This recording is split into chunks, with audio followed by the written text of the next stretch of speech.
So tonight, I'm very pleased to introduce this evening's speaker.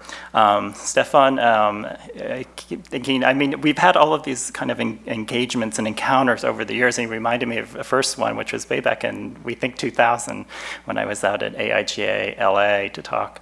And then your book, All Access, came out, and I was like trying to connect the dots. It's one of those games where I didn't think of you as an author at that moment, and then there were these profiles of some friends of mine, actually, and I was thinking, this is an interesting collection of subjects for a book. And so I sort of formed one dot there, and then, of course, kind of exploded on the scene with Daily Monster. And I was like, wow, okay, this is all from the one crazy mind. So I'm like, this is pretty amazing.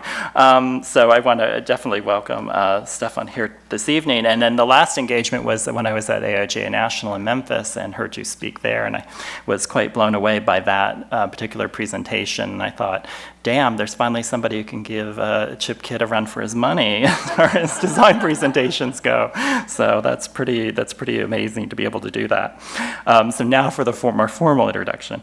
As a principal of Los Angeles-based 344 Design, Stefan has worked in the fields of advertising, graphic design, and illustration.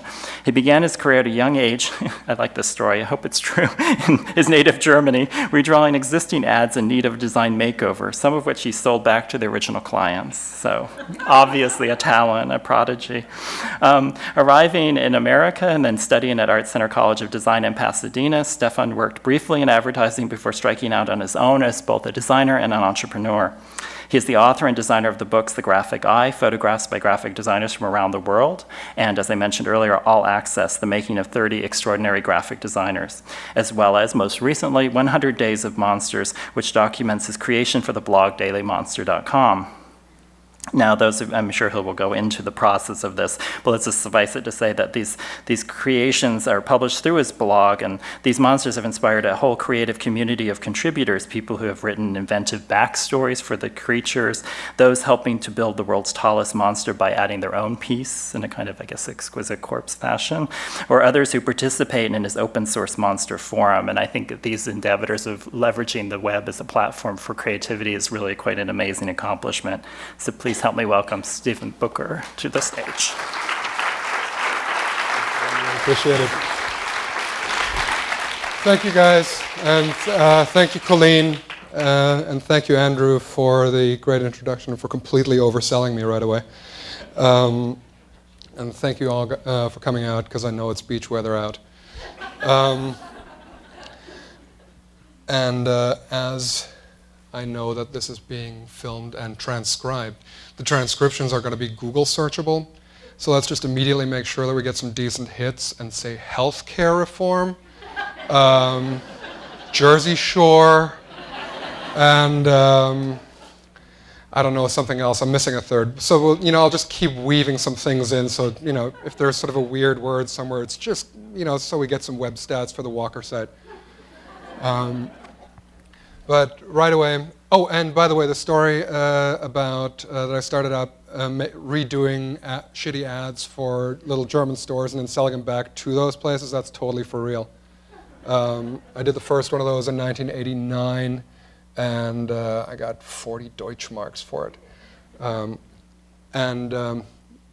In the vein of going through, sort of rummaging through my distant past, I will spare you a 3-hour talk, because I know that you've gone that route. And I've made a little montage that will take care of all that stuff in about 1 minute and 40 seconds. So.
Thank you. Thank you very much. Well, and as Andrew said in his introduction, it sort of all comes out of one head, which is the nice way of saying it, and the sort of, well, not unnice way of saying it, but the business reality way of saying that is that a lot of people like what I do and nobody knows quite what to do with me. And sometimes I don't even, which is what I'm going to talk about a little bit tonight, in the sense that everything that you've just seen in the little video and everything else that you're going to see during the talk is just my way of coping with what's going on in my head 24 hours a day. Which your brain isn't necessarily your friend. Your brain will entice you with doing good things for you, autonomous nervous functions, breathing and food, and telling you, that it's time for food intake and all that kind of stuff. But then from there, and then it'll have some helpful ideas, like, Helvetica is good.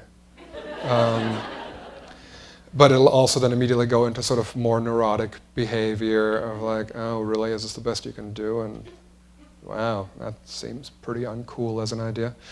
And so basically over the years, I've been trying to figure out how to make my brain useful to me without letting it take me into sort of complete navel-gazing, self-generated suffering territory.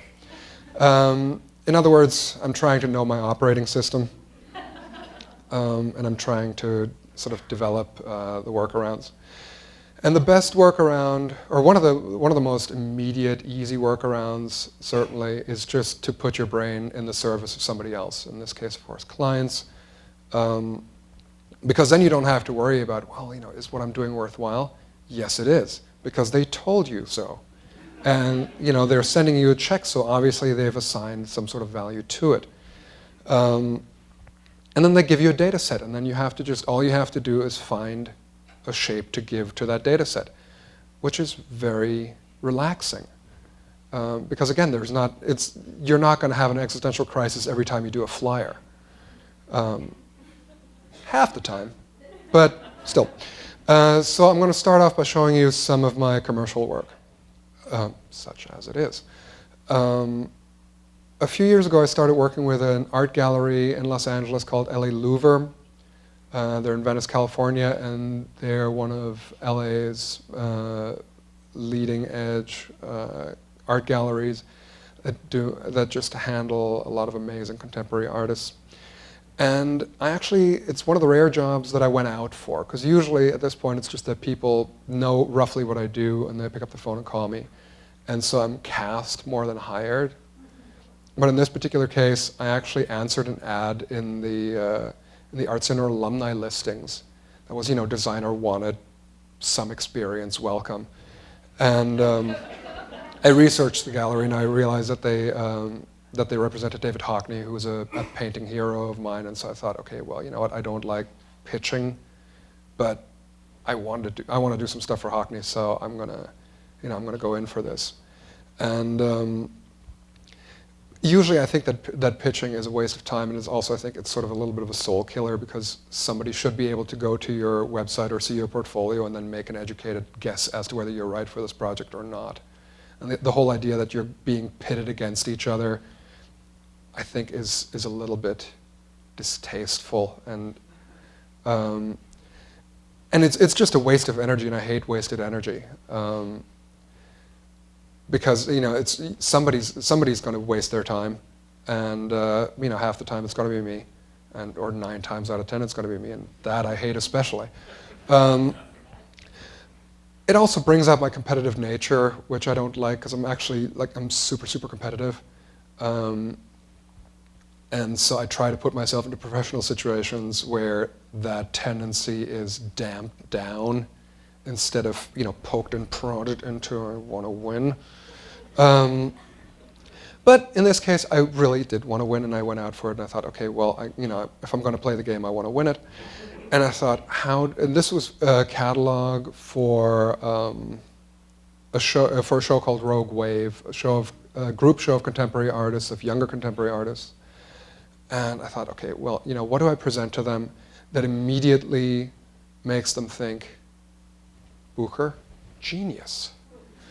And I had just heard a talk by Art Chantry a few weeks before where he said, here are my 10 stupid ideas, or 10 stupid things you can do to impress your clients with very simple means. And one of the things was that he said, people are always impressed if you cut stuff at angles. And, it's like, really? Yeah, could it be that simple? And so the first thing I presented to him was this. And said, yeah, because it's cutting edge, don't you know?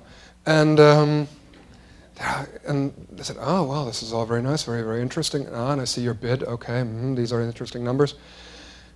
Give us a few days, we'll call you back. All right. And, so, okay. So a few days go by, and then they give me a call. And they said, listen, we really enjoyed your presentation, and we also enjoyed the other person that we asked to come in. But I got to tell you, man, we've just never seen anything cut at an angle before. That's so cool. And we've lived happily ever after. So thanks, Art Chantry, which is also a good search term, I think, Art Chantry. And so from there, we've done many catalogs together. This was a recent one for Juan Uzle, which is doubly embossed. Let's see which of these buttons is a laser pointer. Here we go. There's a really hardcore impression up here, and then all this little stuff is a second embossing with a lot less pressure so that the letters don't get completely obliterated. And doing embossing in register to each other, surprisingly difficult. But if you persevere.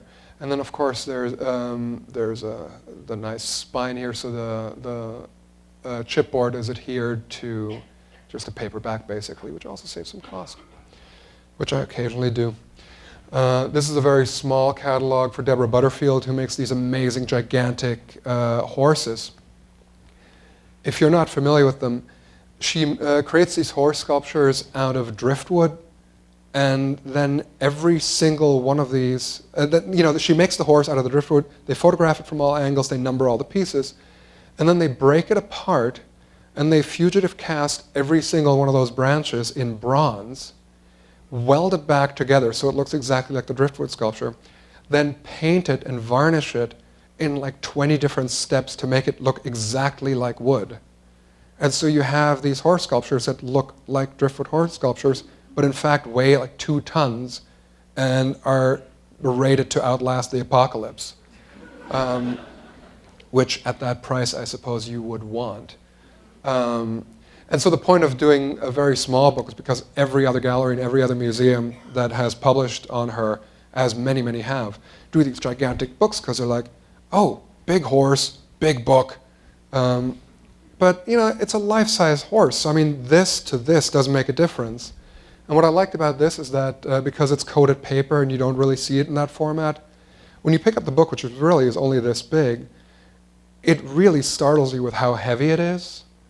And I like that because that's exactly how the sculptures are, is that they are something other than what you think they are. And then, of course, the big reveal is that I ended up being able to do a catalog for David Hockney, which is what I'd set out to do when I started working with them. And I got to do a catalog for the cycle of paintings called the East Yorkshire Landscape, which is him taking one particular clearing by his studio and painting it through all seasons. I'll show you a few pages of that, and there you can see him in the landscape painting. Over the years, I've noticed that I've geared my drawing very much to conform to technology, which is to say I never draw bigger than 9 by 12 because that's the biggest that would fit on my scanner. And I always felt really embarrassed by that because I thought that's not what real artists do. You're supposed to make art of complete no compromise, and then you spend whatever you have to spend to deal with that afterwards. Well, the reason that all these landscape paintings are done in 6 parts, or in 6 canvases, is because that's the way they fit into his truck. So I thought, okay, well, if it's good enough for David Hockney, then damn it, it's good enough for me. And as I said, in terms of keeping my brain happy and keeping my brain from going into inconvenient or unhelpful places, is to just work with other people's information. So what I have to do here is I get to work with amazing photography of a painter I love, and I get to work with his paintings.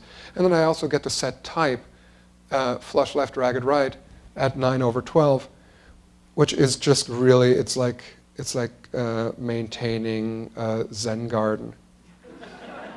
It's just raking patterns in the typographic sand.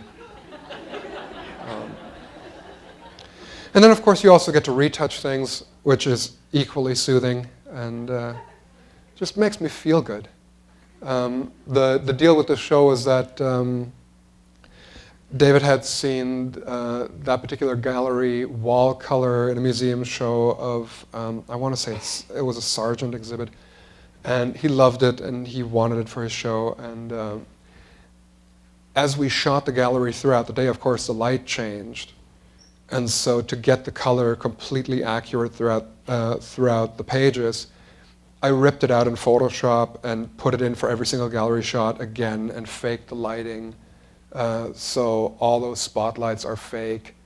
All kinds of lighting up here was removed so that it looks nicer.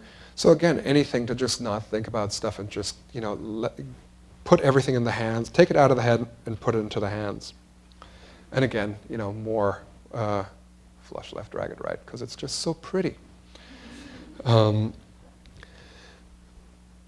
I just love working with images, and I love image editing. I love working with large bodies of photography, and one of those jobs was that I got to design a book for Tarsem, the director who did a movie called The Fall, that he was pitching, or that he wasn't pitching. He had almost finished it, and he needed distribution for it, but he didn't want to tip his hand and show the film itself. He wanted to keep that mysterious. So he handed me literally 7,000 negatives and photos and said, edit this down into something that I can show as a teaser for the film. And if you're not familiar with the film, it's about this little girl, Alexandria, who in the 1920s has an orange picking accident in the orchard, like you do. And at the hospital, she meets Roy, who is the actor who was also in Pushing Up Daisies, who is, in the film, is a silent movie-era stuntman who tries to commit suicide because his girlfriend, the leading lady of the film, has run off with the leading man of the film, follow along, and so he tries to kill himself as part of a stunt. He doesn't succeed. He gets to the hospital where he meets Alexandria, and he then tells her a story that is like the film within the film, to manipulate her into bringing him enough morphine so that he can finish the job and kill himself. So, a happy family movie. This is the inside. This is the title page. Come back to that. There she is with the morphine. And it's just great to have a big cache of images that you can go through and pick your favorites and arrange everything. Again, it's just a very meditative process. I'll just show you a few pages without saying too much about it, because, again, trying to bring it in an hour and a half. Just to quickly say, that is Charles Darwin, if you haven't figured that out immediately. And his monkey just got shot. Also, if you want to get married, why not go all the way? So one of the things that happened was, as I was designing the book, I thought, okay, well, this is a cool movie, and Tarsem is brilliant, and I want to do as much on this as I can. And clearly this needs some sort of title design. And so I came up with a logo for the book. And Tarsem looked at it, and he's like, I don't know. Tarsem has a self-diagnosed ailment, let's say, that he calls type blindness, where he will read the information, he will absorb the information, but he is blind to the typography of it. Which is, of course, the exact opposite of what I have, which is information blindness. I mean, I can work on an event invitation for 3 weeks and then miss it because I didn't know when it happened. So I designed this logo, and he's like, I don't know. I was thinking, because it's a film about film and about storytelling, can't we do it in the font that they use for movie scripts, like a typewriter type thing? And I said, oh, I'm not putting Trixie on, fuck that. Which is pretty much exactly what I told him. And he said, well, let me live with this for a while. And then he talked to some friends of his who are not type blind. And after about a week or two, he came back and he said, originally I wasn't so crazy about it because, I really was stuck on this typewriter idea. But a lot of people seem to like it, and you seem to know what you're doing, so I'm just going to trust you. Which, at that point, obviously, a single little tear ran down my cheek. And I thought, oh, Tarsem, I love you. And of course, my plan with doing the logo was that I hoped that I could get him to like it so much that he would put it onto the movie itself, and that he would use it for the posters, and that ideally he would let me design the posters and all that stuff. And that did indeed come to pass, is that he was like, oh, it's really, actually now I really like it, and I'm going to put it onto the opening credits. And I said, would you like me to design the opening credits? Because I can do that. And he said, no, don't worry about it. We've got people who do that kind of stuff, who do this professionally. And I'm like, okay. No, that's fine. I mean, I certainly, don't let me stop you. Okay. And so he went to them, and they put something together, and he showed me, and I said, what do you think? And I said, oh, please let me do it. Come on. Because it was horrible. I mean, it just looked bad. And to be fair to the people who were doing it, they just sort of put it together as a placeholder almost. And I said, Tarsem, you have to let me do it. And indeed he did. And so when you see the movie now, it's I did design the opening credits, which are very simple, just sort of a fade up, fade down kind of situation. But I was so pleased, and it was on the movie poster that indeed movie poster professionals did design after I did take a few stabs at it for the festival circuit. But it cured me of any desire to do movie posters because, man, the contractual obligations are ludicrous. If this person is on the poster, this other person has to be on the poster at the same exact size, and the type needs to be no bigger than his or her face, and then the actors' names have to be exactly 25% of the size of the logo, but it's never specified if it's 25% of the area, width, height. You have no idea. It then needs to be presented to like the Directors Guild and the MPAA, and they get arbitration on it. It's bonkers. And it has very little to do with design. So anybody who can actually design a really killer movie poster, hats off to them, because it ain't easy. But they did put a nice little bevel on the logo, and that was very nice. I was very happy with that. And then it came time to do the end credits. And I said, let me do the end credits. He's like, no. We've got professionals for that. I'm like, okay. Again, great. So he went out, he had the professionals do it. The professionals didn't do it right. He came back to me, and I said, please, seriously, just as a gesture to beauty, let me set this properly. Because it always pisses me off when you have a really great looking movie and then you have these sort of, Kyle Cooper spectacular opening credits, and then there's the kind of like, oh, hey, and then look, it's like Ariel. That's nice. And he said, we don't have any money. And I'm like, listen, how long can it take? That's fine. I'll just do it. He said, okay, all right. And so here are those end credits in their entirety. And it starts off and it's, all right. And sometimes you just figure out that you should think before you commit to things. Because there's a lot. And he shot this movie in 12 different countries. And every single country, you need a driver, you need an accountant. They all want to eat, so you need catering and the catering assistant. There's a whole orchestra of people that does these scores. They all want to be on there. There's a lot. And you think, okay, well, it's not, it's an indie movie. That doesn't mean that it can't have end credits like The Lord of the fucking Rings. And lots of logos as well. And you know what? The lesson that I learned from this is just sometimes it actually is better not to think about the end of something and just think about the beginning. Because if you think it all the way through, you're never going to do anything. Sometimes you just have to say, oh, I think this is something I want to do, and commit to the premise, and then you run with it and you make it happen. Well, and of course, the deal with this is that I wanted it to be beautiful. And it's very simple, it just scrolls. But let me give you a little close-up. Here, for example, is the Prague unit. And as I said, you've got your clapper loader. And that again gives you an impression of the granularity of these credits. I'm going to particularly call your attention to the gaffer, Michael McDermott. And one of the things that always pisses me off about typesetting is that people don't properly kern the T's. And so I defy you, I challenge you to pick up a Blu-ray copy of The Fall and freeze frame those credits at any point.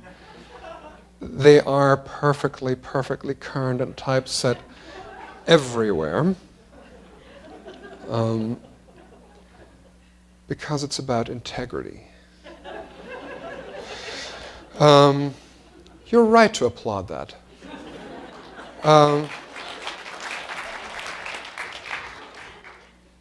Is it that easy? I just have to request it? That's excellent. Duly noted for future slides. Another project that I did, again in the theme of just doing a lot of image editing and really loving that kind of work, is that I was contacted by Jonah Frank, who's a photographer, who also did a book a few years ago called High School, and then did this book called Right. And it's specifically, let me see if I can get the title correct. Right, Portraits from the Evangelical Ivy League. And what she did I just lose my microphone? Yes. Okay. Is this the point where I go here? Okay. We've talked about this before. Somebody planned ahead. It's a set of photos. Jonah went to a college in Virginia called Patrick Henry College, which is also famous from the book God's Harvard by Hannah Rosen. And it's a college specifically designed for hardcore fundamentalist Christian homeschoolers. So this is where the conservative elite of the country is to be educated. And she went there in 2007 and 2008, and so this came out before the 2008 election, and so it was a very political book. And it was very interesting to be able to help Jonah go through the images and help with the sequencing of it, and just get an impression, just to be exposed through the work and the immersion in the work with a completely different mindset, and to see how that expresses itself visually. And this to me was sort of the shot that encapsulates it more than anything. Is just the smile, you could have been aborted sticker. That was a happy, fun project.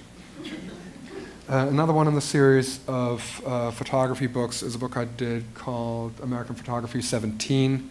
Oh, I'm wandering again. I forget that I no longer have a mic.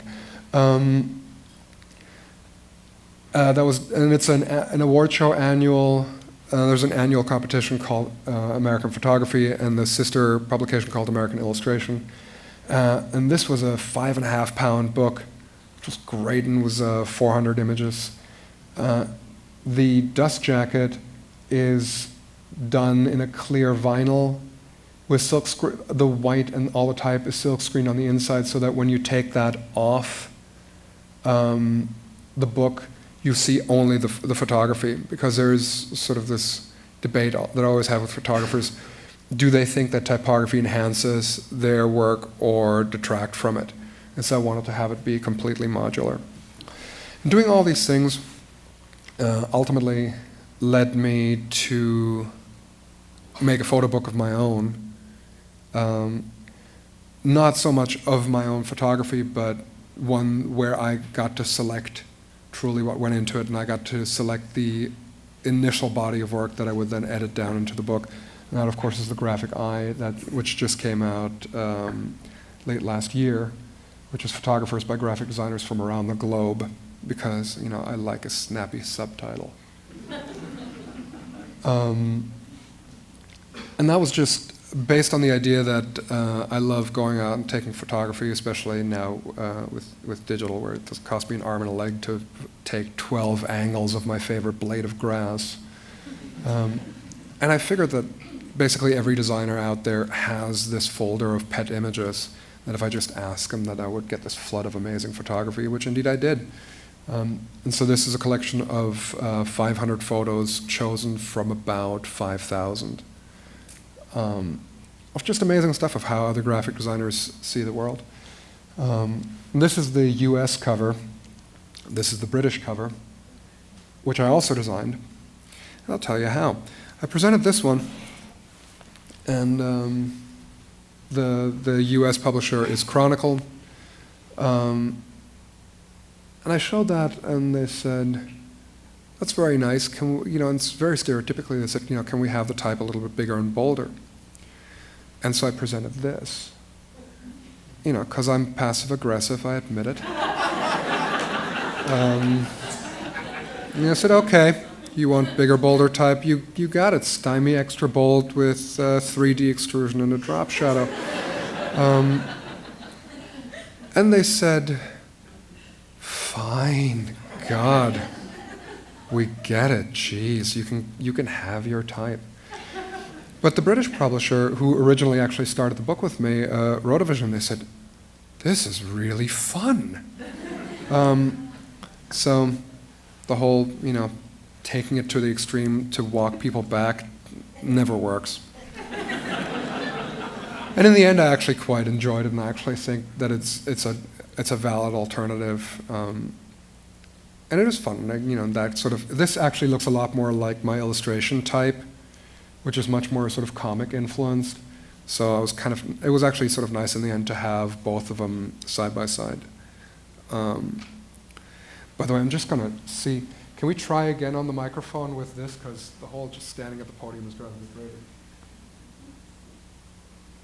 Are we back? No? No, I'm tethered. Screw it. Okay. Dearly beloved, we have gathered here today. I'll show you a few pages. And again, it's the whole thing. Ooh. Thank you. See this? Memories of the way we used to be. This is very nice. This is very stand-up. I like it. It's just all going to be meta. This is not going to be funny to anybody outside of this room. And I've clicked myself back. What's going on? Okay. So this is all just an exercise in editing. You know, yellow things go together. Fowl goes together. And then you just have two chickens.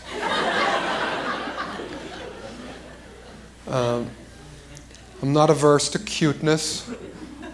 These are by Brian E. Gomez, who was one of the first people to be in on the book and who helped me set up the dummy and helped me pitch it, for which I'm eternally grateful. And she sent me all these fantastic photos also of typography, which I then completely chopped down and edited into sentences that she never intended, only because I couldn't stop myself. And in that vein, I love you too, Big Daddy. The snake tricked me. In a sort of biblical vein, obviously. I then made a whole bunch of her type photos into kind of a legible grid, like provoke thought bubbles, provoke thought puddles, cannibal, or provoke thought wicked idea, a quick dump. And stop resenting your freedom, which seems very appropriate. And then there's the doll spread. And I don't know that it's possible to take a photo of a doll and not have it be creepy. I don't think it is. Dolls and clowns, it's just tough. A friend of mine, Jim Hyman, a few years ago designed a book about clowns called Clown Without Pity. Look for that, it's really excellent. And also one of my favorite book titles ever.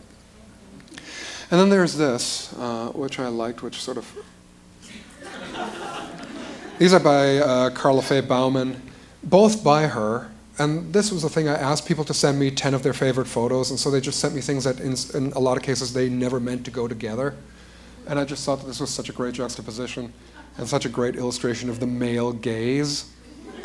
And if you'll forgive me the pun, I thought, that these guys have a lot of balls to judge anybody in terms of appearance. And then it occurred to me that that's actually quite literal.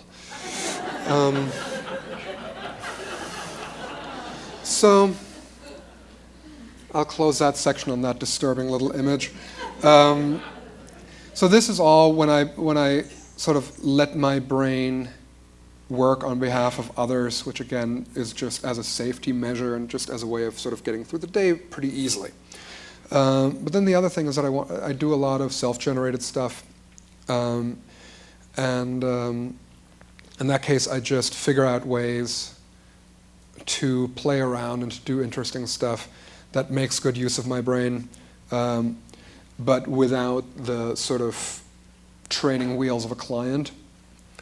And the first of these is actually still a little bit outside generated, but you'll see in a second how it fits in.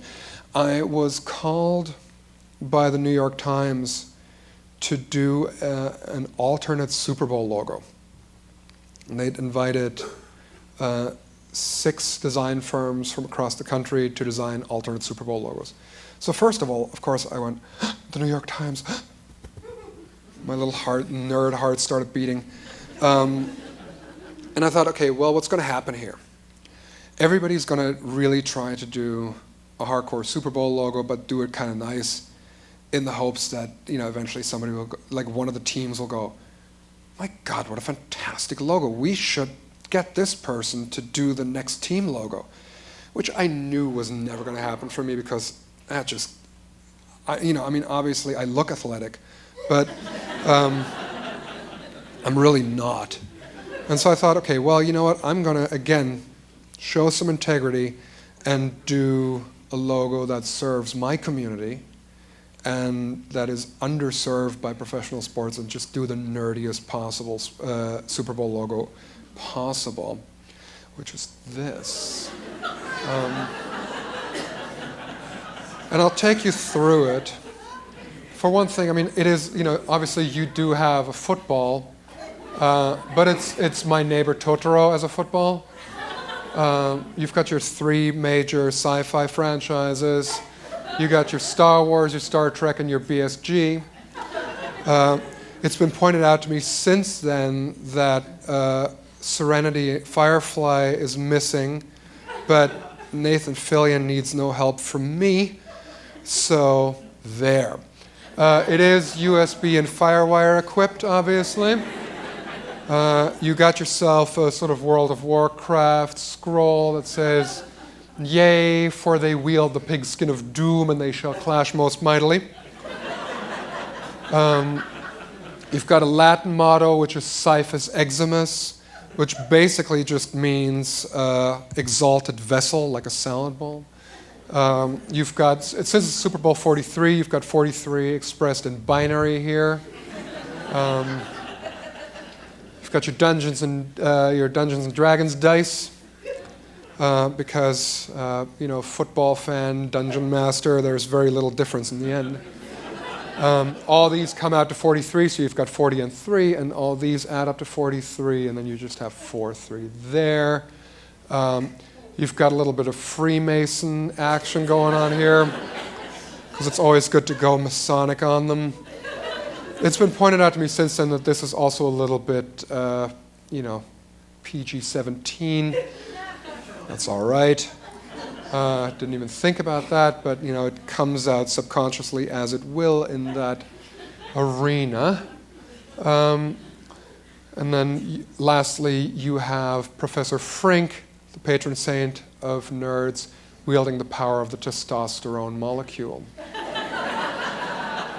And of course, because it is branding, there are the team logos prominently displayed.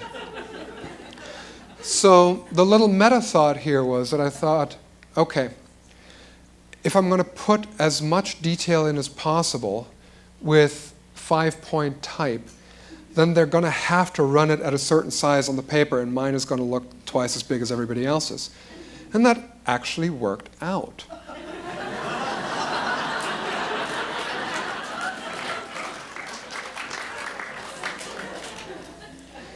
What came to my aid there is also that 3 of the firms came up with essentially the same thing, which is, hey, if you put 2 helmets together, it's the shape of a football.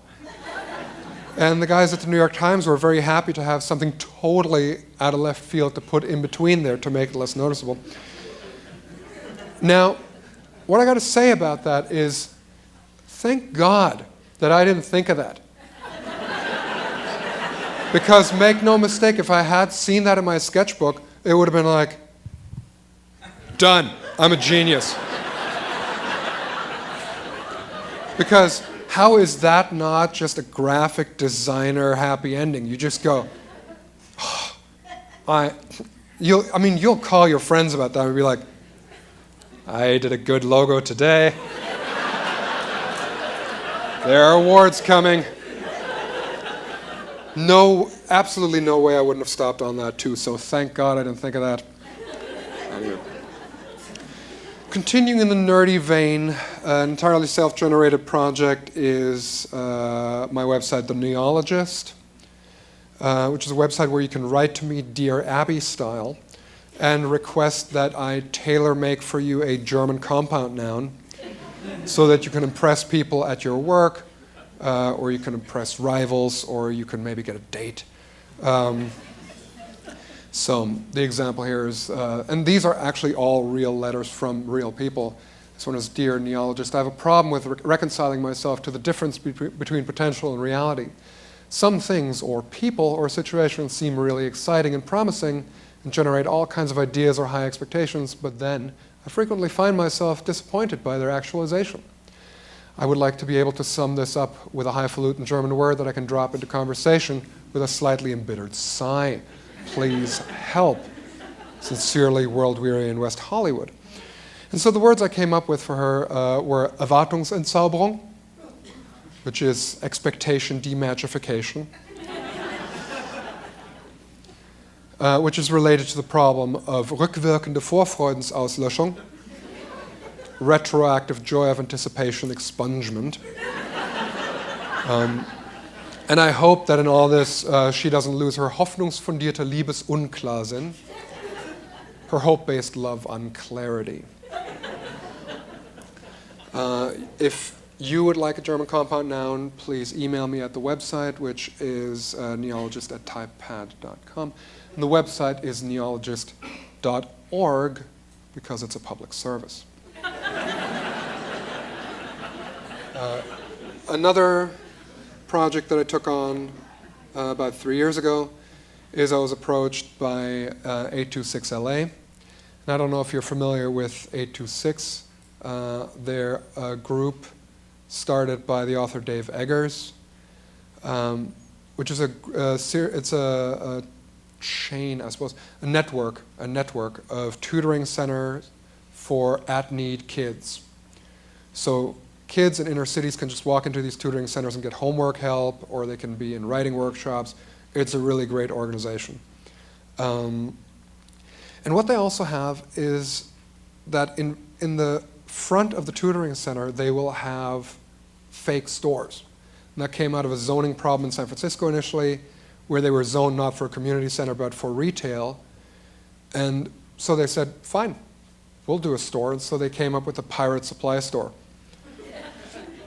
And put that in the front very small. And so for Los Angeles, they made it the Echo Park Time Travel Mart. Which also explains why the little boy was wearing a Viking helmet.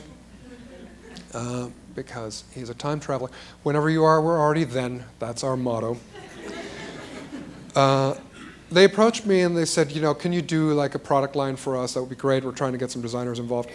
And in the spirit of the Teutonic need for expansion and conquest, I said, I'll do it, but I'll only do it if I get to design every last thing about that store. To which they said, really? You'll do it all for free? Fantastic. Because free is a very persuasive price point. So I designed all of it, and this was sort of the same principle as the Tarsem credits writ large, and that I had absolutely no idea what I was getting myself into. All the other stores, like the Brooklyn Superhero Supply Company, have a store brand. So you come up with a basic label design, and then you reformat it for 100 different can and bottle sizes, and the interns at 826 can actually put in the different copy if you set it up correctly, and it's no fuss, no muss. It's beautiful. It's great. Well, this one is supposed to be a convenience store, like a 7-Eleven for time travelers. If you go into a convenience store, the thing that makes it look like a convenience store is that every single product looks different from every single other product. So all of a sudden I was looking at like 60 different product designs. All right, fine. And if you've done any product design, the way you do it properly is you go to the store, you look at what everybody else is doing, and then you make yours as different from that as you possibly can get away with, so that you can show up in annuals and stuff. And in this case, it's the exact opposite, because the product copy is the funny thing. So what you have to do, what happens is that the product design is the straight man for the joke. I'll demonstrate. Mammoth chunks. So obviously from across the room you have to think, ooh, look, Dinty Moore stew. And then when you approach it, you say, something slightly different. These, by the way, are 5-pound cans.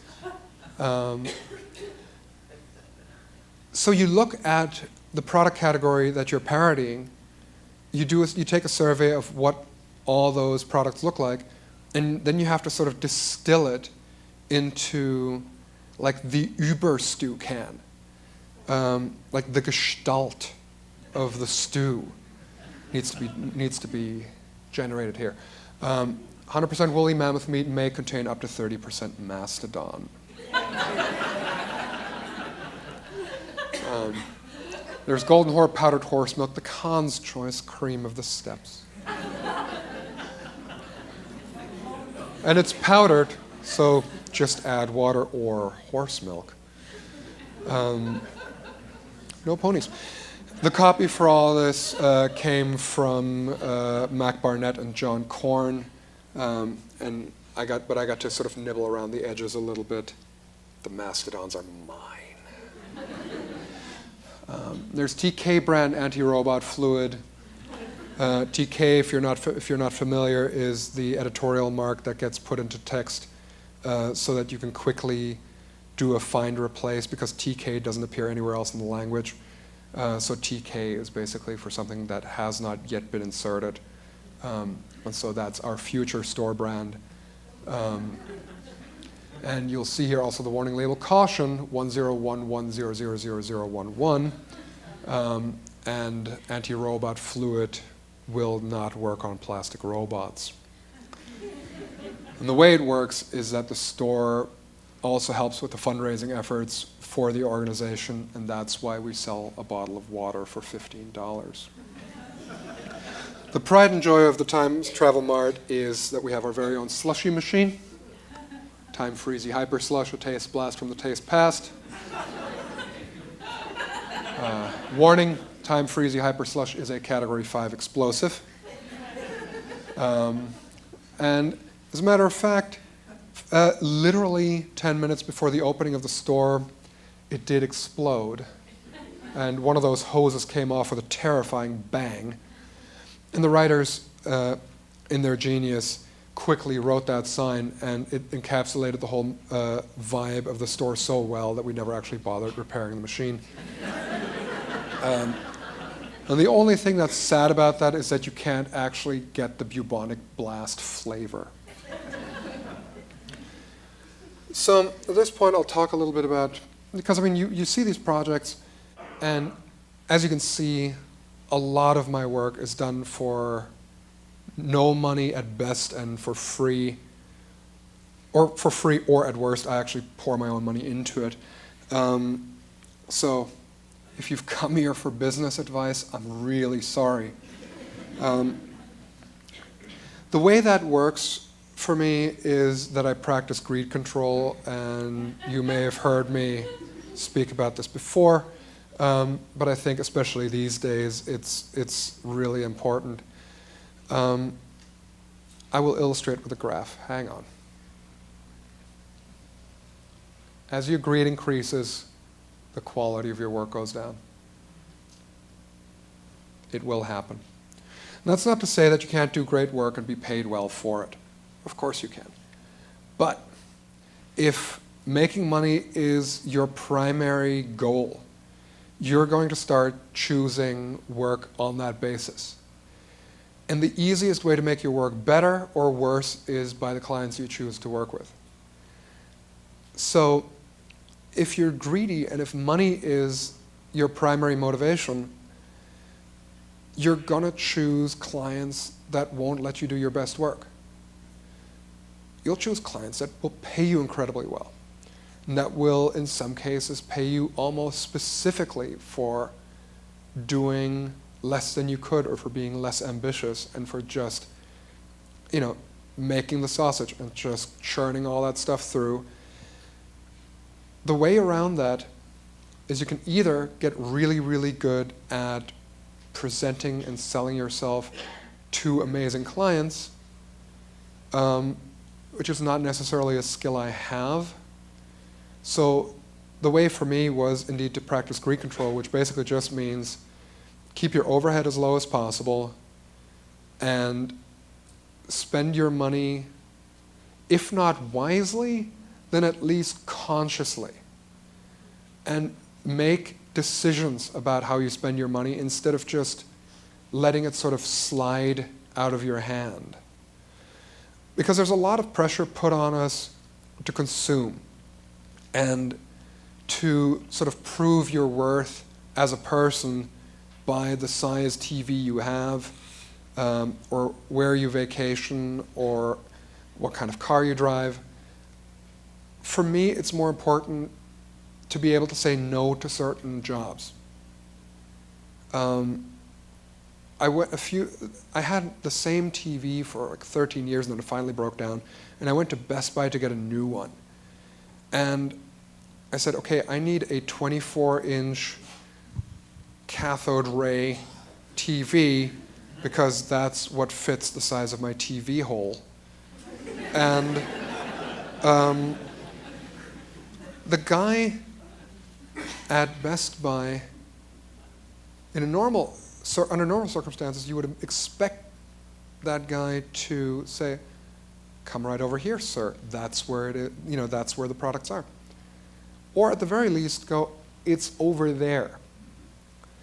Asking for a 24-inch cathode ray TV at this point entitles you merely to meh. Well, that's all right. That's okay.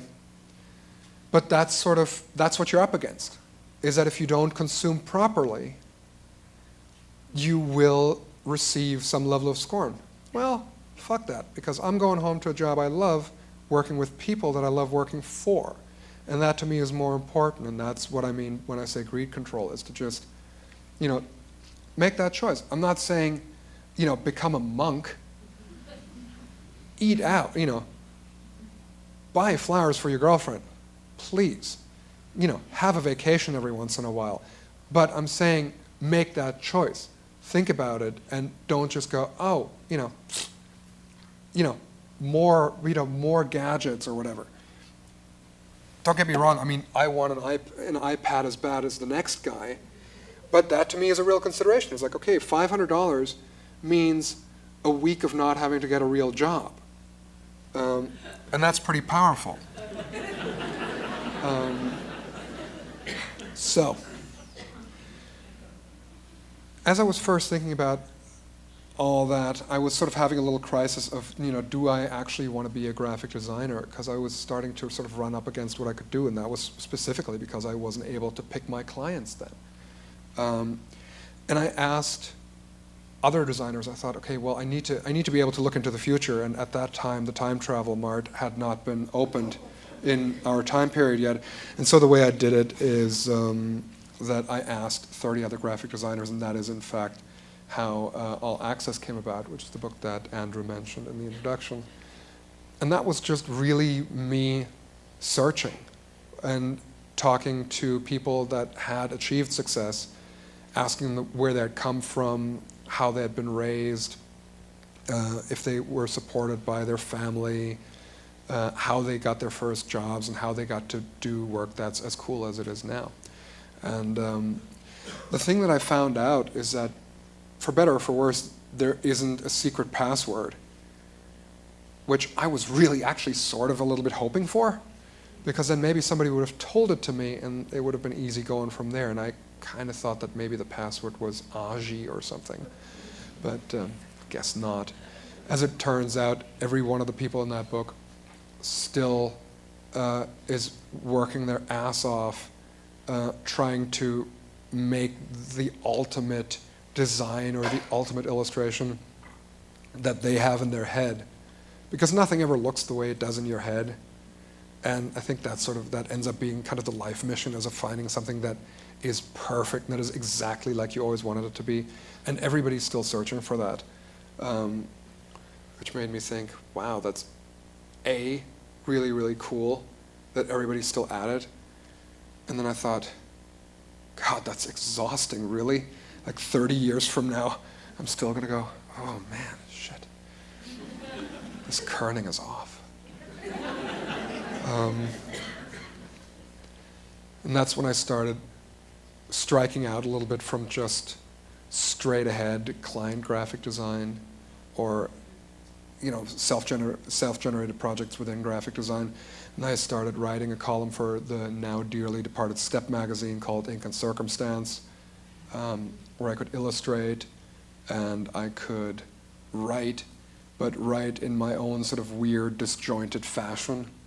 This is a column on that it actually takes a little bit of balls to quit jobs and to change your life by subtracting things instead of adding them. I do talk about greed control because I just can't stop myself. And then it actually did lead to some actionable advice in case you're looking to get hired or in case you're lonely.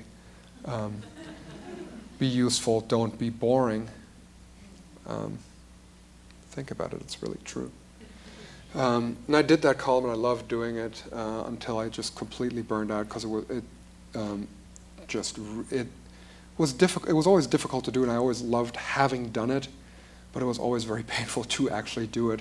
In some cases physically, because I cramp my hand when I draw, and so I always have to have a Band-Aid on my right hand where my fingers dig in as I scratch these things out on paper. Very recently, my folks sent me some of my homework assignments from high school, and I'll show you right out, from this, how you can see that I never had a chance. This is my 11th grade homework, 10th or 11th grade. Wichtige Daten der Weltgeschichte seit 1770. Important dates in world history since 1770. Broken down as a timeline between Germany, Europe, America, and the rest of the world. and I'm glad that since 11th grade I haven't had to adjust my worldview any. And as you can see, the United States, embodied by Scrooge McDuck with an Uncle Sam hat and a cheeseburger.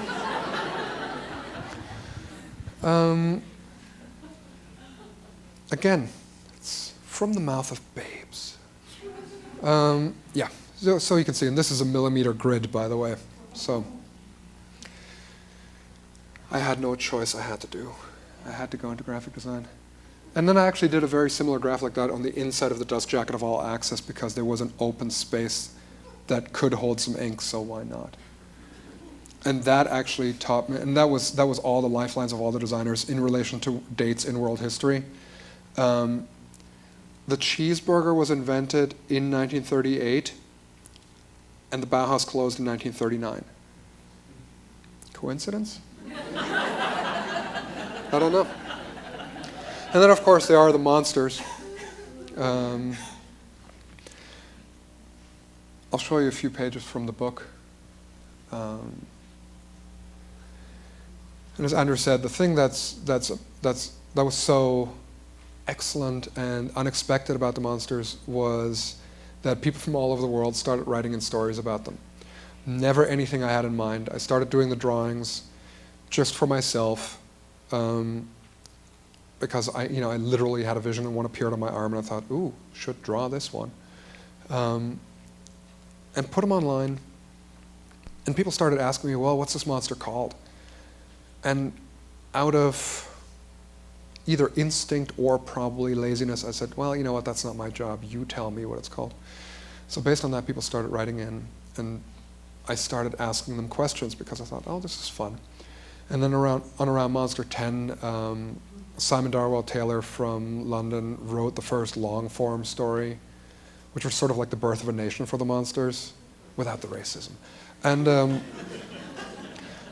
then people really saw what could be done with it, and all of a sudden, all kinds of people from all over the place wrote in these fantastic stories, including a captain in the U.S. Marine Corps who was stationed in Japan. And that I thought was also really nice, that people that would otherwise have kicked my ass, or at the very, very least, pantsed me, were now, collaborating with me on a project, and I thought that was pretty cool. And the stories were pretty cool, and people had really interesting ideas about it, like the bicycle pump meets mullet meets monster. In the clip, his little rat tail actually works like a bicycle pump, inflates his head, and then he floats away. In the interest of time, I will show you all the pages in the book.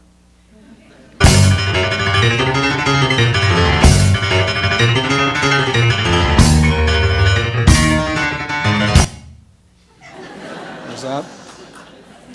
And in case you haven't actually seen one of the monsters, or haven't seen one in a while, I brought one of the clips as well.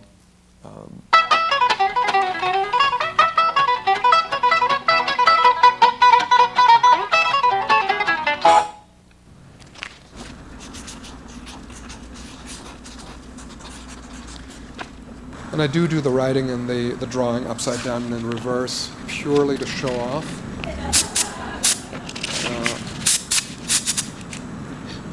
So it starts every time with a random ink blot. I don't know going into it what it's going to be at all. Whenever I actually try to do that, the monsters do not play ball. The monsters will not cooperate. The whole point of this is to have it come out of the blot and have it be completely spontaneous. And these are the first drawings I've ever done that have been fun, that are fun to do instead of fun to have done. Because with these, I don't have an image in my head before I start. So I can actually take joy in the way the drawing comes out instead of having the entire drawing process be one long look at my failure to render something in my head accurately. And they all do come to life, of course. Some are recalcitrant, stubborn even, but ultimately sweet. So they're off to the Daily Monster New Year's Ball, and there are a few more of those also on the website. And then the monsters, of course, opened up all kinds of little contacts and possibilities, and I got invited to put them in some really interesting places. They appeared in New York Magazine, for example. And how often do you get to do anything that involves Diana Ross, John Oliver, David Rakoff, and, killers of sheep? Again, little note, actionable advice. There isn't an illustration or design in this life that isn't made immediately more awesome by the addition of tiny people. Instant scale. If you think I'm kidding, go home to whatever design you're working on today, put some little people in it, get ready for the awesomeness. Got to design a cover for the UCLA Extension Catalog, which is sort of a big deal in LA because it goes out to like 200, 350,000 homes. This one has 7 monsters in it. 1, 2, 3, 4, 5, 6, 7. The pocket calculator under here says 344, of course. I've got my own pencils and everything because you got to self-mythologize. No one else will do it for you. And then, of course, the big thing was that I got invited to do drawings for the electric company on PBS. I'll show you some of those. The Electric Company is brought to you by the Corporation for Public Broadcasting.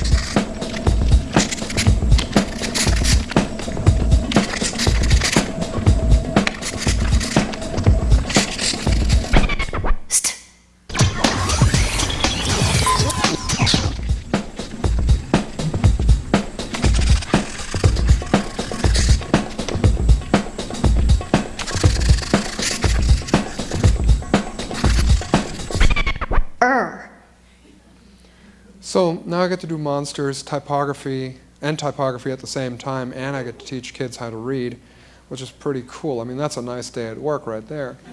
And in the new season, the second season, some of these are actually now bumping up against the segment with LL Cool J rapping about punctuation. And again, you know you're doing it right in life, when you can be next to LL Cool J in any capacity. Ladies love cool type. I'm going to show you some illustrations that I did a while ago. I started doing these in school about 10 years ago, these hybrid animals. And one of the things that I was thinking about as I was preparing for today is that I'm kind of bummed out about the inordinate amount of time I spend thinking about, am I cool? And I was a big, big nerd in high school. I got beaten up constantly. Not well liked at all, just because really shy, like a real sort of, not quite Asperger, but just weird and not fitty-inny. And so then all of a sudden, you make it out into the working world, and you get a computer, and all of a sudden all your lines are straight, and you're actually getting paid for what you do, and all of a sudden there's a certain degree of respectability that comes with that. Plus you hit your 30s, and all of a sudden, people can't give you an Indian burn anymore. So then you think, oh, I'm a little cool, and I'm making some okay money. I can actually buy some nice clothes. Like I can pass. I'm like a cool transvestite. Like I can get away with this. I can get my nerdy Adam's apple shaved down, and all of a sudden I can sort of sneak in.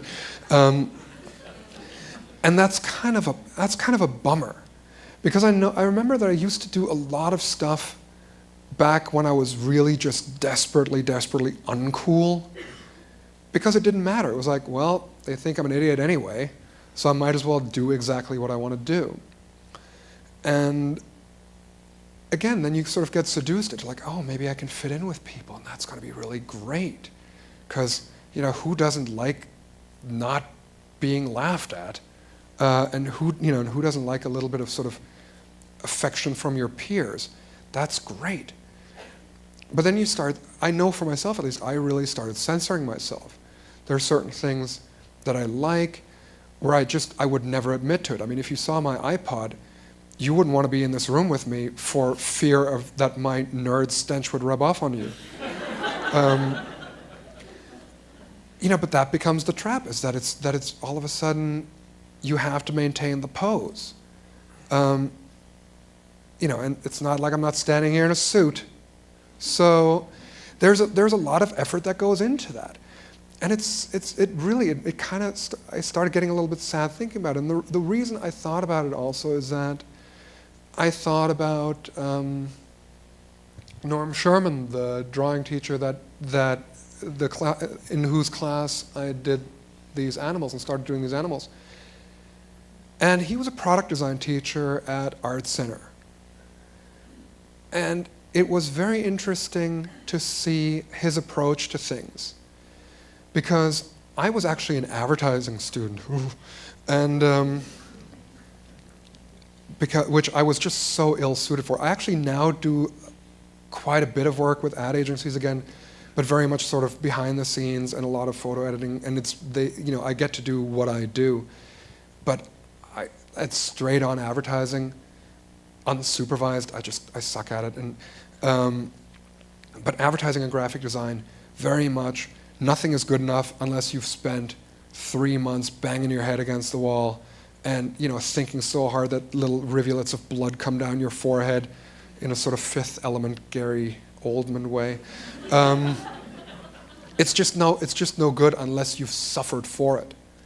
And Norm taught me that there's a completely different way of doing that. For him and for his students, it was much more the ethos of, okay, what do we have here? We've got a shark with a rocket on his back. How can we make that cooler? I know, 3 rockets. And, if this thing is cool with 4 wheels, it's going to be really cool with 28. And it was just very instinctual and very joyful. It's just like, wow, what would make this fun? What would make this more fun to do? And how could it be, how can you create a world around this that is immersive and where you just have a good time? And to see that put forth as something valid instead of, well, here's, the first 20 slides are going to be about our methodology, then we're going to have a little bit of consumer insight, and then here's our final result with 8 months of painstaking this and that, and then our planner is going to talk to you. No, it's just like, okay, what will be cool here? I showed him this drawing of the wart hen, and he immediately got out a pen and he drew that egg. And he said, well, if it's a wart hen, you should have a wart egg. And I thought, and he is one of the most unneurotic, just most loving and supportive guys you could ever meet. And to have something like that, if you have people like that in your life, those are the people to seek out, and those are the people to hang around with and ask for their opinion. Because you can always edit in the end. And you can always say, well, this didn't work out so much, but failure is never as frightening as regret. And there's a lot of stuff that I haven't done because I was really worried that it was going to make me, seem uncool, or that it was going to be silly, or that it was, that it was going to hurt me in some way. And again, what I was saying earlier, you can't think about the end of things. You just have to think about the beginnings of them and develop a little bit of an instinct, obviously, to keep yourself safe from really, crazy shit that's going to do lasting damage. stay in school. But what I'm saying is, if you can find people that will encourage you, or that will tell you that it's not wrong to feel joy in what you do, I think those are the teachers to seek out. And teachers in life, I mean, I'm not talking school, I'm talking all throughout. There are people, when you talk to them, you hang up the phone and you're kind of exhausted and you just want to go, oh, okay, I need to just sit here for a few minutes and calm down or just recuperate. And then there are people and you talk to them, and the minute you hang up, you want to draw something or you want to design something, you want to make something, and those are the people you need to be around. And then you also get to draw pengvarks, surly creatures. And this came actually a few years before the monsters, but they do all seem to share the same somewhat caustic outlook on life. The range of my character seems to go from caustic to benignly neurotic. I have no idea why. Then there's, oh, no, I've pressed the wrong, holding it upside down. Okay. Then there's also the Moostrich, who actually may be the happiest creature I've ever drawn in a sort of stoned way. And you can see how that relates to the monsters right there. Thanks. And also with a tiny little personage down there. And so what I'm trying right now, and I've only recently started thinking about Norm again a lot, is that I want to be, as I was back in 1996, I want to, as much as I can, dedicate myself to being a disciple of Norm in just finding things to do that are joyful and to do things because they're fun and I like doing them. And I think that's the stuff also that will last. Because anything else is just a job. I mean, anything else is just a task you have to complete.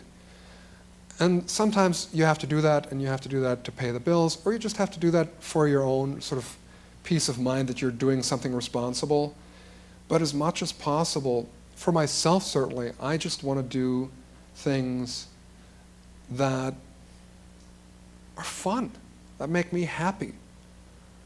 Because the thing that I was always worried about when I was starting out as a designer was the day, sort of 10 years in the future, when I would look in the mirror and I would think, what happened? Where did the last 10 years go? What happened to all the stuff in your sketchbook that you always wanted to do and never did? You know, and then all of a sudden you have this kind of David Byrne moment of, you know, this is not my beautiful wife, this is not my beautiful house. And the thing I was worried about then and the thing that I'm worried about again is that I don't know how to make it through that day. Because your responsibility, and my responsibility, I think, is to take the stuff.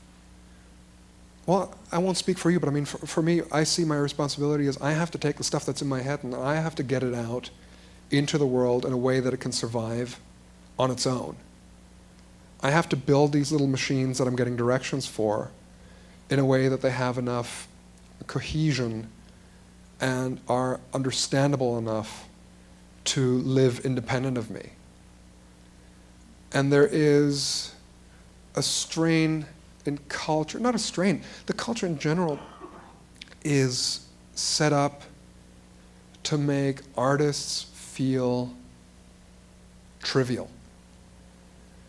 And I think this came out of the counterculture of the 60s. Because that was the first time that the court jesters and the artists became independent of patronage. Because, sorry, it's turning into a little bit of a thing now, but bear with me. In the Stone Age. Because it always used to be that artists were completely dependent on some sort of principle, some, Archduke Ferdinand something, to give you a stipend and to finance what you were doing so that you could paint or you could, write poetry or create operas. And all of a sudden, in the sort of late 50s, early 60s beatnik hippie culture, all of a sudden you had art, you had people creating art without too much outside funding, and all of a sudden you had mass media that had time to fill. So all of a sudden, that spirit was broadcast, which made it really hard to control. Before, you could just say, oh, these paintings you're doing that are critical of my regime, tell you what I'll do. I won't pay for those anymore, and if you continue, I'll also chop your head off.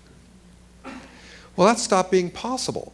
And so the only way you can control people at that point, and the only way you can put that genie back in the bottle, is by making it seem trivial.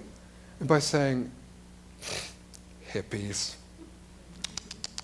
silly people, you do your art while the adults, we're going to start some banks over here.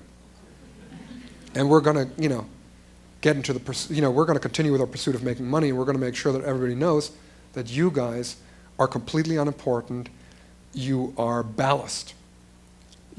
What you do as artists is an indulgence that we can stop at any point. And that's why all of a sudden we have these discussions of designers need to be more like business people and we need a seat at the table. Oh, fuck off. You know what? The Rolling Stones are like these huge business people and they're in on every discussion. Are they in on that because Mick Jagger went, and took a course at Harvard Business School? No. Because, they made really great music for a really long time and they made themselves into the best possible band they could be. That's why they have a seat at the table. That's why it's their table and the business people get to have a seat at that. And that's how it ought to be, and not the other way around, that we sort of constantly prostrate ourselves to apologize for the fact that we're artists, which we are. And yes, do we put our art into the service of business? Sure. But that's not the product. The product is we're the ones who have the sparks in our head that we can then translate into something tangible. That's what the product is, and that's art. So again, I think for myself at least, the responsibility is take the stuff in my head, get it out there, and do it with integrity and do it without self-censoring. And that's my contribution to the culture, and that's your contribution to the culture, is to do that with what's in your head. Because that ultimately is the payload of humanity. Is when you look back at museums, you don't go to look at, accounting practices of the Roman Empire. You're looking at paintings, you're listening to music, you're reading poetry. What we do is we were talking earlier, Lisa and I, about the sort of the proof of your being here, kind of the sediment of your existence. And that's what it is that we all contribute our impression of what it's like to be a human being right now. So all that's asked of us is to do what we think is fun. And that in and of itself is our contribution to the cultural DNA, which is especially true for graphic designers and product designers, photographers, because these are also objects of everyday life that everybody interacts with. We're laying that sediment. We're that ring on the tree. We are the witnesses to our time. And you know what? For me, it's something as simple as making monsters. And for you, it'll be something completely different. But I think as long as it's done with joy and it's done with all the energy and skill that you can possibly bring to it. And I will stoop to the topical, don't get me wrong. But as long as it's done all out and without hesitation and without censoring yourself, then I think you've done a good job and you've had a good day at work. And that's all I got for you tonight. So thank you.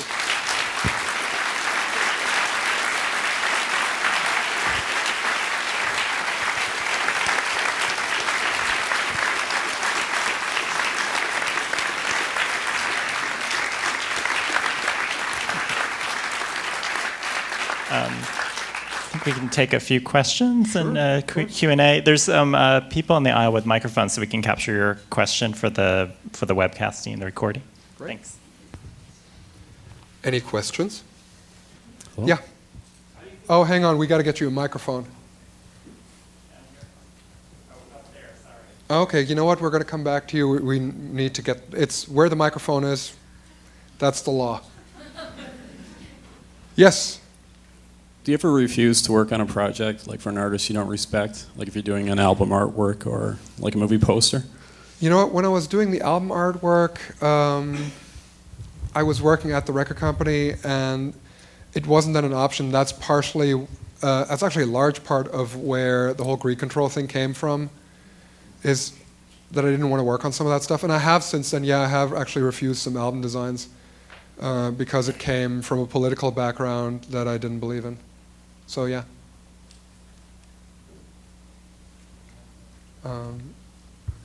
Got the mic. Oh, you have the mic. Fantastic.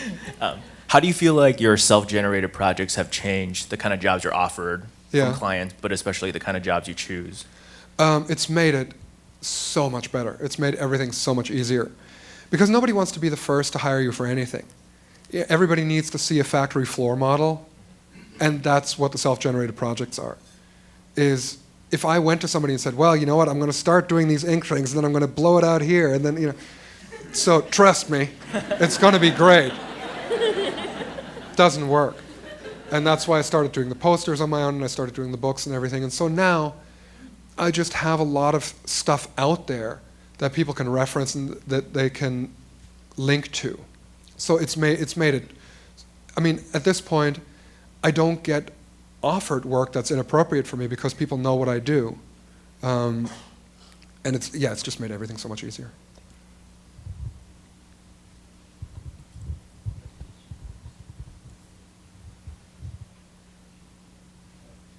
Reach for that microphone, reach for the stars. Who do you look for out there in the world for inspiration, or what designers or artists do you look at currently that really inspire you? I love illustrators. I always have. I love Istvan Banye. Peter de Sève is fantastic. Sampé is great. Lara Tomlin. There's so many. I mean, I can write you a list of 100 illustrators. I'm just blanking a little bit right now. I'm really inspired by writers, especially by good TV dialogue. First 4 seasons of The West Wing, I can watch over and over and over again. And if there's a pressing deadline, God knows I will. Music, you know what's crack cocaine to me is that VH1 Classic thing, classic albums. I can watch that 100 times over. And it's sad because at the end you come away with sort of an abiding respect for the glory of Def Leppard. But what I love about it is just that they have the music, and they have it on the mixing board, and then they go, oh, listen to this bass line. Oh, listen to what he's doing here with background vocals. And then here, to get the stomping feet of the robot for the Black Sabbath record, we took big cases of silverware and clattered them down. And that's the kind of stuff where I go, oh, like what's the visual equivalent of that? You know, how can I do something different like that? Looking at other design is fun, obviously, and it's so comforting to do something that looks like what's out there, because then you know you're doing it right. I mean, that's fashion, because you want to associate yourself with a tribe. And that, again, is a sort of like, well, I want to be cool and I want to be accepted. That means I'm going to do it like people are doing it right now. Okay.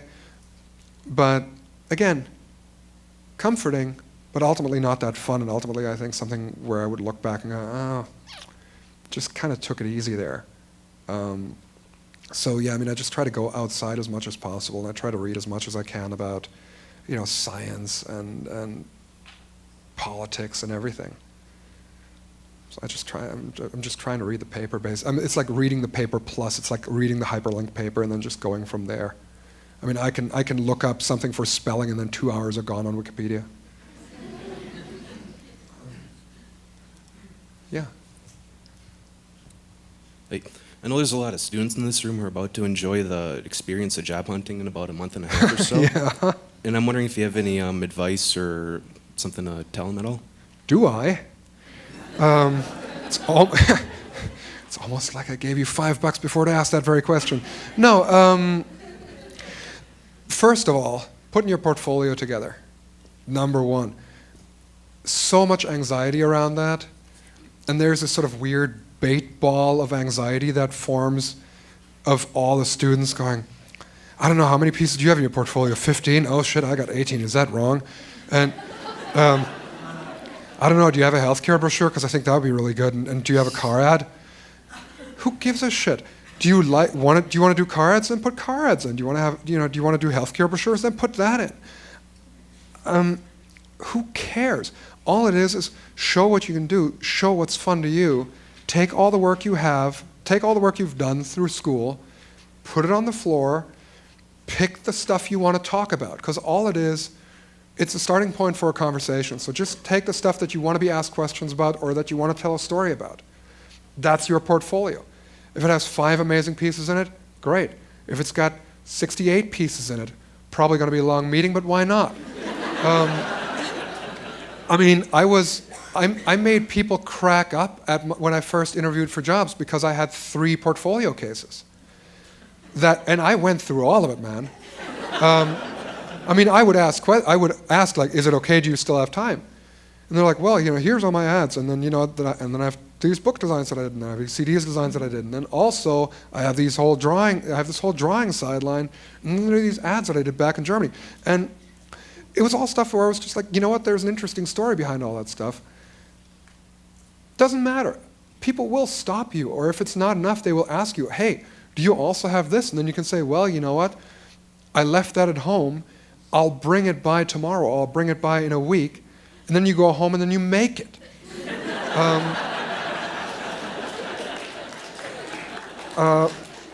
You have no obligation to the truth in your job hunt. And I don't know, I mean, the other advice is, once you graduate, sit your ass down and don't do anything for a month. I took a job right out of school. I mean, my first day of work was a month after I graduated from college. I was recruited right off campus.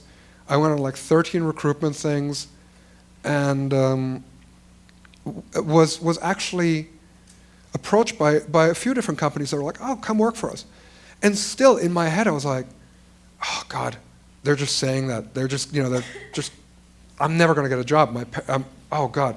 So when something finally, when the ad agency said, oh, well, come, White and Kennedy said, come, we want you to work for us. I was like, great, okay, good, because that means that I will not, it's like, come back with your shield or on it. This sort of warrior ethos of like, you have to make it happen, you have to succeed. And so I immediately took that job, which was so wrong for me. Because I was just scared. I mean, I was just really scared that in the end, and it has nothing at all to do with reality. Reality gets pushed very, very far back at the end of college because everybody's so freaked out. And there are so many expectations by your friends, by your parents, and by your family, and not even in a bad way, not in a way of sort of like, well, you've been lounging on our money for long enough time for you to go out and get a job, young man. No, that's fine. I mean, that's easy to resist, because then you can just go like, man, fuck that. But the thing that's the hardest to resist is the enthusiasm of others. Because when somebody wants to do something nice for you, and and somebody offers you a job, and then everybody goes, "Oh my God, this is so amazing! They're such a great company. How great is this? We're so happy for you."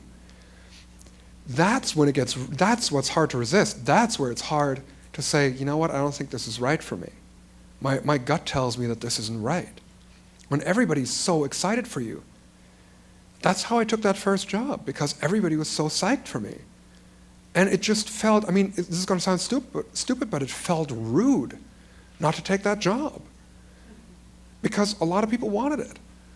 And so I didn't have the balls to say, no, you know what, this isn't right. I want to wait till maybe I can design album covers. So my advice there, really strongly urge you to just sit down for a month and say, okay, no decisions until the end of that month. And there are jobs where they will pressure you and they will say, and the problem isn't, oh, I can't find a job. The problem is they say, we want to offer you this job and you have to come in on Monday because we need you right now. And that has happened to me. And that you have to look at like dating. Because if somebody approaches you and says, okay, this either is going down right now or it ain't going down, that's a bad date. That's bordering on date rape. So you don't want to repeat that in your job search. If a company is the right fit for you and if they want you, and then they got to be good to you. They got to take you out to dinner. And you got to meet some of their friends. And then, be good about it. Don't let anybody boss you around. You have valuable stuff to contribute. If somebody wants to hire you, that means they know how to make money off of you. So they are not doing this out of the goodness of their hearts. They have identified you as somebody who will be useful to them. Don't forget that. So, hold your head high when it comes to the job search. And at the same time, also don't, and don't just take a job to take a job. If it takes you a few extra months to find the right first job, that's really worth it because your first job also determines a lot about your portfolio. So do I have advice? No.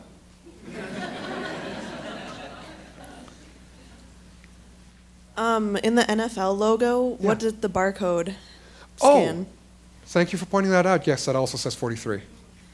And you know what? Afterward, and I had it generated online to say 43, and then unfortunately it doesn't scan. And then afterwards, my friends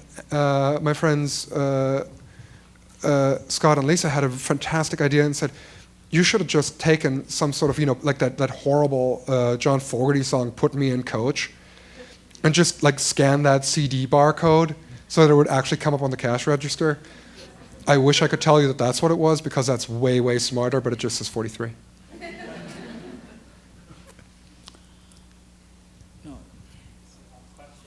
Why did you leave Germany and come to the U.S. and stay, other than to go to Art Center? Thank you very much for asking the question that's now going to keep us here for another hour. No, thank you for the question.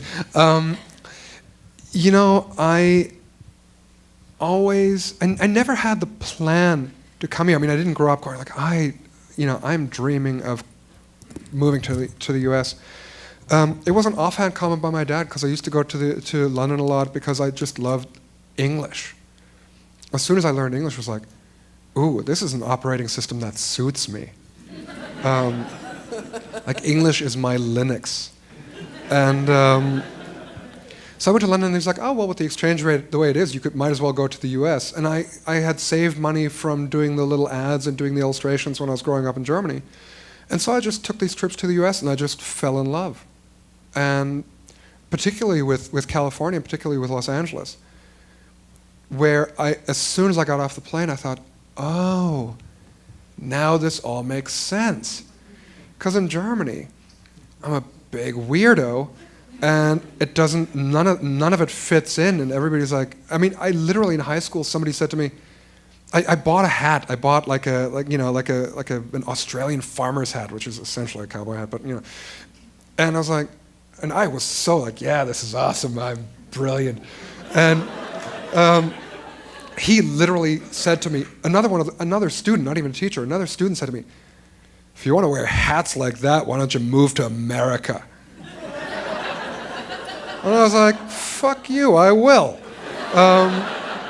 And so Art Center was just a means to an end. I mean, I just happened to luck out that it was an amazing school that opened my mind in all ways.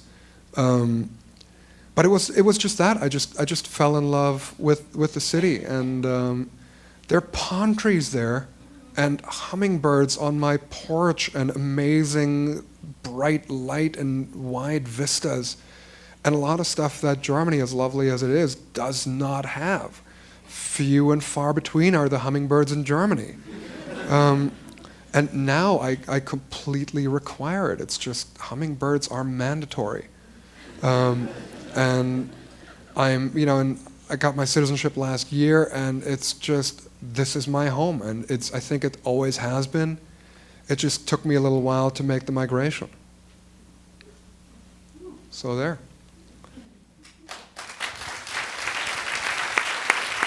Thanks, Stefan. See you guys next year.